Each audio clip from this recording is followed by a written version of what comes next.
Hi, my name's Emily and I'm halfway through converting this bus into my dream home on wheels, and in this video I will be installing my Dometic 180 litre fridge freezer and my dual zone induction cooktop. I got all of these from Caravan RV Camping, where you can get basically everything that you need for your build, so be sure to head on over and check them out. I actually installed the fridge and the cooktop about 4 weeks ago before heading off on a 3-week road trip in the bus. So at the end of this video I will be able to give you my honest thoughts on what it's like using the fridge and the cooktop while living on the road.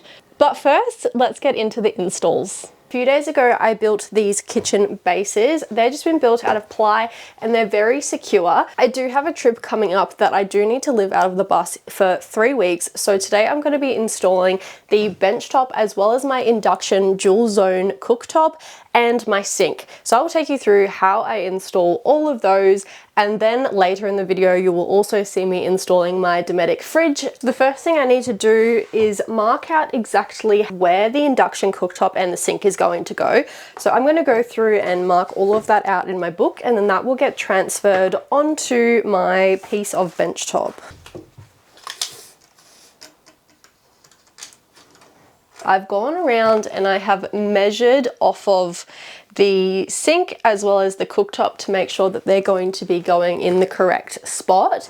To ensure that those measurements are right, I'm going to make some cardboard templates just to slip over the bottom of the sink and the cooktop to be 100% sure. Once you make that cut in the benchtop, there is no going back. So let's make some cardboard cutouts and then we will go and test them, and we will get to cutting holes in my benchtop.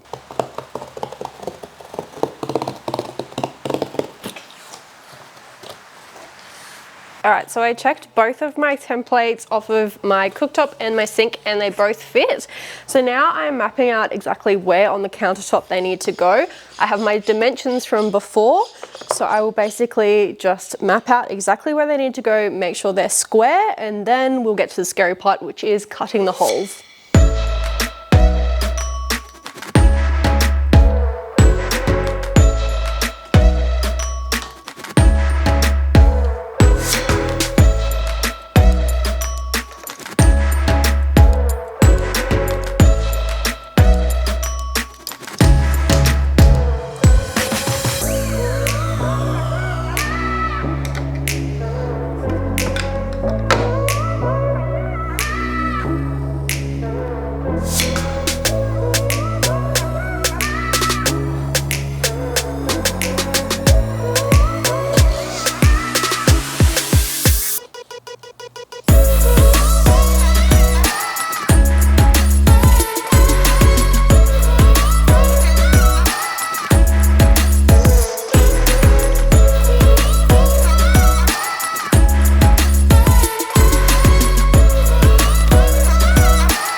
This is the cutout for the sink, and this will be the cutout for the induction cooktop. To do the cutouts, I am using my drill and my jigsaw, basically drilling pilot holes in each corner and then cutting with the jigsaw.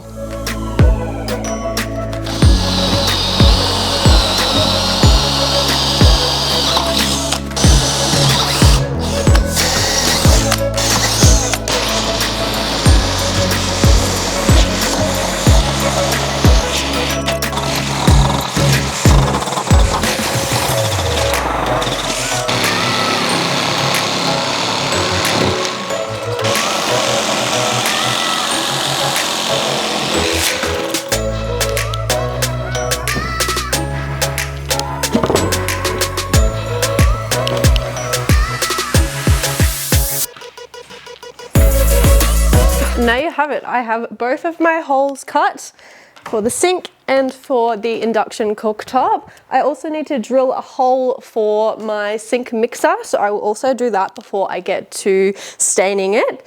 But I need to obviously double check and make sure that everything fits. So I will bring them out now, and fingers crossed it's perfect. It should be, but you know, it's still nerve-wracking.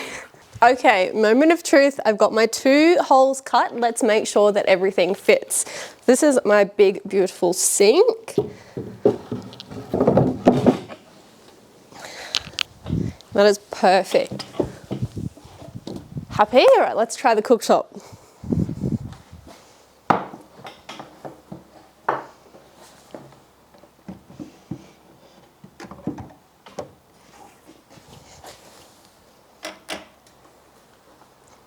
Perfect.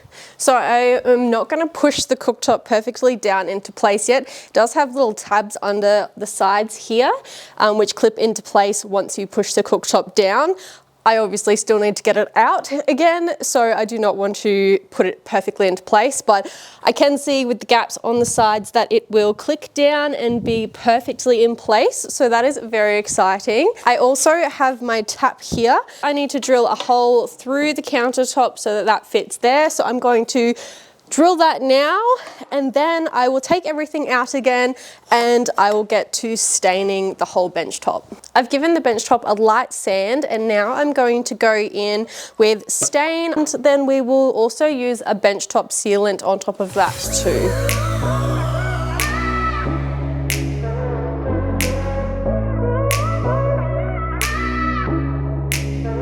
So over the last few days, I have oiled my bench top with bench top oil. So 2 coats of that, and the bench top has been screwed into the frame. So now it is time to install my dual zone induction cooktop from Dometic. Dometic supplies these 2 little brackets that come with the induction cooktop that will get screwed into the sides here, and then they also screw into the bottom of the induction cooktop.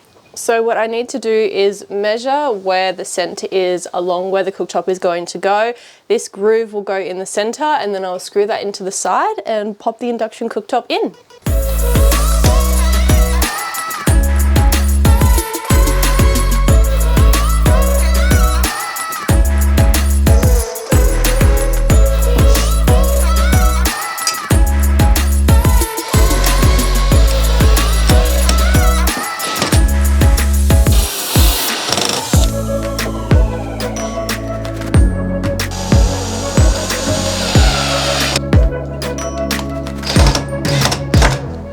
So the cooktop is 240 volt, so it does come with a plug already attached. I have got my electrician coming out later today to do all of the 240 volt stuff in the bus, so I'm not sure if he is actually going to be putting a power point in this cabinet down here, or he was talking about potentially hardwiring the cooktop to my cabling and then putting a switch on the side down here. I will show you what he ends up doing in the bus to be able to have this installed, but either way you need 240 volt electrical, which needs to be done by your electrician when you're building a motorhome. On the side of the cooktop here, it has these little tabs, and then at the bottom here there are some little screws which go into those brackets. Now that those brackets are installed, it is time to slip the cooktop in.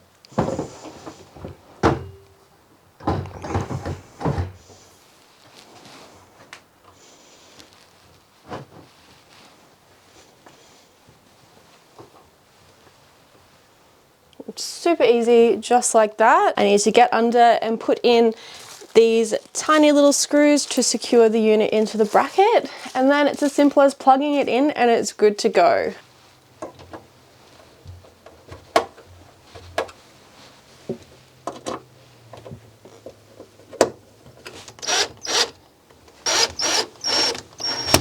It was as simple as that to install the Dometic Induction Dual Zone Cooktop. Next up, I'm going to be installing my fridge. Good morning. It is the next day on building my kitchen, and today I'm working on building the frame for my fridge and hopefully installing my fridge. So I have a 180 litre Dometic fridge freezer.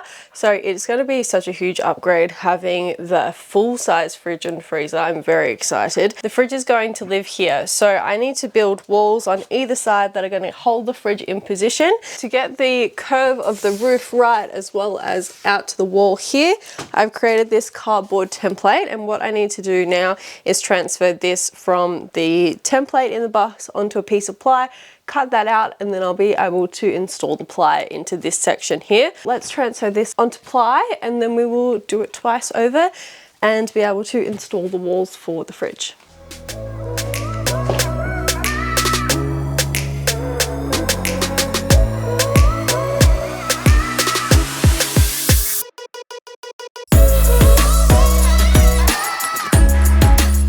so I have my first wall. I'm just going to test fit this inside of the bus to make sure it does fit and the measurements are correct. I do need to cut in 2 vents into this hole, which I will need to get the measurements from the manual for the fridge to know where exactly to put those. Test fit this one, and then I will recut the cardboard for the second piece to go on the other side of the fridge. Transfer that exactly the same, so I won't show you that all over again. And then we will get to how I install these into there to make sure they're nice and sturdy, cut in those vents, and then yeah, it should be pretty much time to go and get the fridge.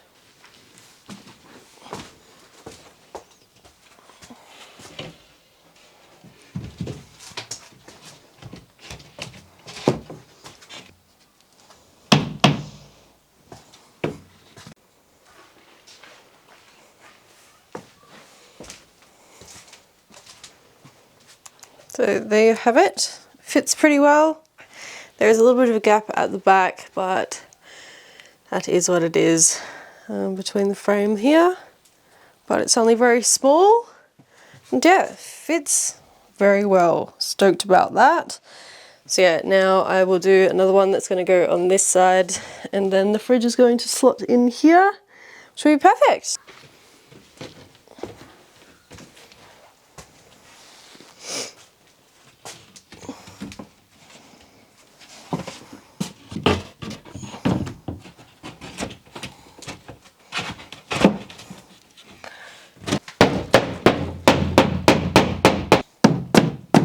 Okay, so my first wall is in place.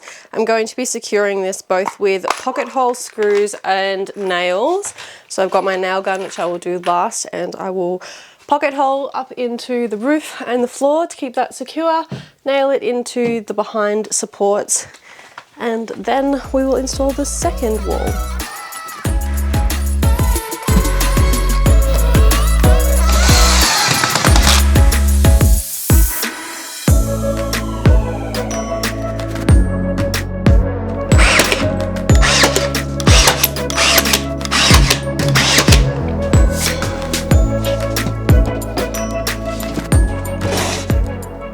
Okay, so as you can see here, I have installed the second wall. I also got my mum's help to lift the fridge up into the bus.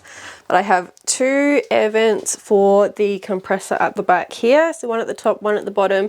There is also some space between the wall down here, as well as a small gap here. So that will also help with the air escaping and making sure that the fridge doesn't get too hot. But to install this is pretty easy. You need to run this drainage hole down through the floor of your bus. So down here, I have a hole that goes directly through the bottom of the bus. And then up the top here for your 12-volt wiring, pretty much all you need to do is strip your wires, and then you'll be screwing in your positive here, your negative here. So I have my wires coming down over here. So I'm going to strip those, and then we will shimmy the fridge into place. This can also be ran by 240 volts, so you have your 240 volt cable here. So yes, 240 volt cable here. That can be ran obviously to a power point or however you want to run your fridge. I'm going to run mine through the side of the wall, so I still have access to this if I need it, but predominantly it'll be ran off of the 12 volt wiring. Okay, so now that the fridge is ready to be installed, I need to get it up onto the platform and basically just shimmy it into place. There are some screw holes on the side, on the inside of the fridge, so that's how it secures into the frame. But yeah, let's get this into place and wire it up.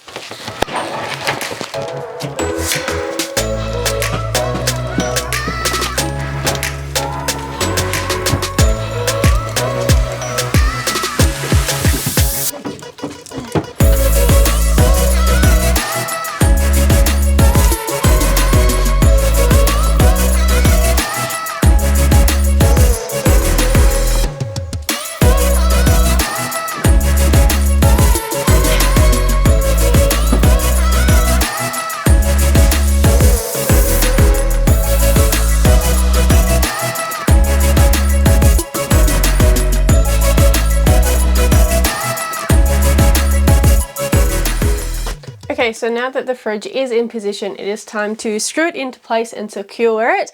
and then we can turn it on. I did hear a beep before when I connected the fuse, so there is power going to this, which is super exciting. So in the side here, I'll give you a close-up, there are these little ports where you put screws through, each side here, here, and then up in the freezer section there and there.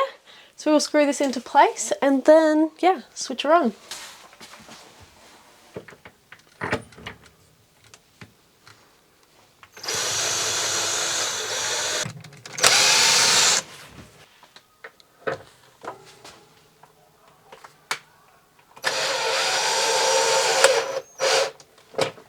And then lastly, just put these little caps on.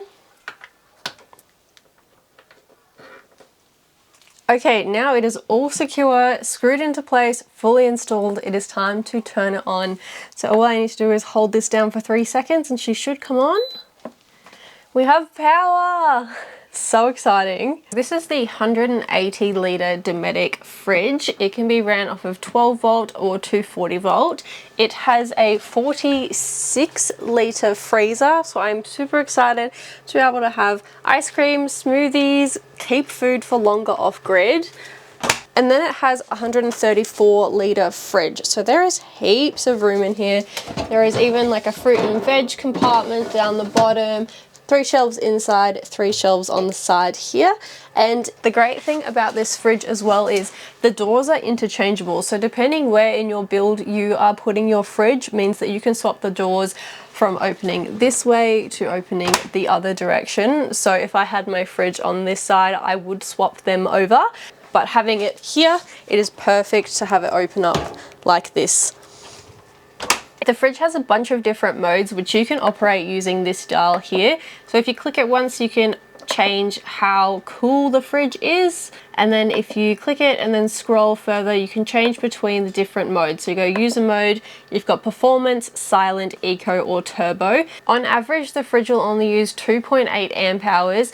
So with a 200 amp hour lithium battery setup, this fridge will run for roughly 2.5 days without any extra power coming in. But obviously, if you have a big solar setup like I do, you are able to run this fridge for so much longer. It's a relatively low power draw considering how big this fridge is, and with me having a large system, it will last with no problems at all. So that is how I installed my Dometic RUC 6408X fridge, which can be run off of 12 volt or 240 volt. I've just gotten back from 3 weeks on the road in my bus, and this has given me a really good amount of time to be able to use the fridge and freezer as well as the cooktop. I am honestly so happy with both of these appliances. In my old van, I had a really small 85 litre fridge with the tiniest freezer. So being able to have this massive Dometic fridge freezer feels like such a huge upgrade and luxury. I don't have too much food left in here. As I said, I've just finished a trip, but I think I'll be able to last off-grid for 2 to 3 weeks, probably minimum, with the amount of food storage that is in here. Having the fruit and veggies down the bottom is amazing. I've got plenty of room for drinks and condiments. And then up here in the freezer, it is so great to be able to have treats like my ice cream and berries to make smoothies. There is, yeah, so much room in there, obviously. And it also doesn't draw very much power in my system. So I know that I can have this running with absolutely no problems with my battery. For such a big 180 litre fridge, you would think that it draws quite a bit of power. But yeah, it has been absolutely fantastic. And as well, being able to change through the different modes means that I can customize that as to what I need the fridge to be doing at the time. Now over to the dual zone induction cooktop. I have loved cooking on this. My electrician ended up hardwiring it straight into my inverter. So to give it power, all you need to do is turn the inverter on over here.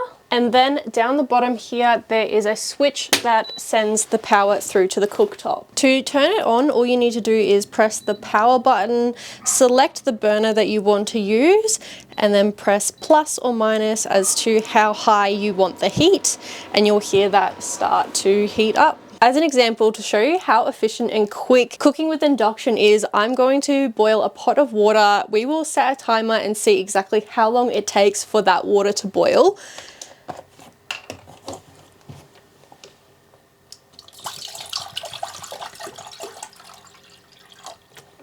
Alright, so that's essentially half a pot of water, enough to cook some pasta or rice. So we will turn the cooktop back on.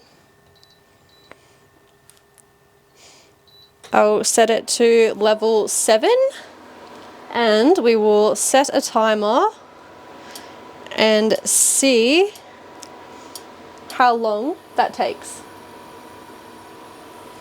While that is boiling, also something that I noticed was I bought quite a large fry pan to use with this, and this is not the right size. It has quite a really big base on it, so it sits pretty far over the burner. It still cooked fine with no issues, but using a smaller pan like this one that will fit perfectly on the burner is also going to be a lot more efficient with cooking your food faster and getting your pan hotter right in the center where you want to be cooking your food. Depending on your inverter also depends on if you can use both of the cooktops at the one time. This one runs up to a maximum of 1000 watts and the second one goes up to 1300 watts. So with my 3000 watt inverter, I have no problems using both of these at the same time, but you do need to be mindful of not using things like your air conditioner or other big draw appliances to not go over the wattage that your inverter can handle. Induction is renowned for drawing quite a lot of power, so you do want to have a decent battery bank when you're using this. At the moment, I've got no solar coming in and it is drawing 104 amps. So obviously that's something to be aware of, but if you're parked up in the sun and you have a lot of solar, then you shouldn't have any issues at all. Okay, that has just got to a boil and that took exactly 5 minutes. So yeah, super quick. Obviously then you can go cook your pasta from there, but that just shows how efficient it is to cook with induction. Over on my battery management system, it says that that used 2% of my battery. If you are interested in picking up a Dometic fridge freezer for your build, they have a range of different sizes. As I said, I have the 180 litre and this is perfect for my bus, but if you're building a van or something a little bit smaller, you might want to go for a smaller fridge and freezer. I am so excited though to have this and be able to store so much food and just survive off grid for so much longer, and also be able to cook super tasty meals on my dual zone induction cooktop. So definitely head on over to Caravan RV Camping to check out the full Dometic range available on there and anything else that you might need for your build. Thanks so much for watching. I will see you guys in the next one.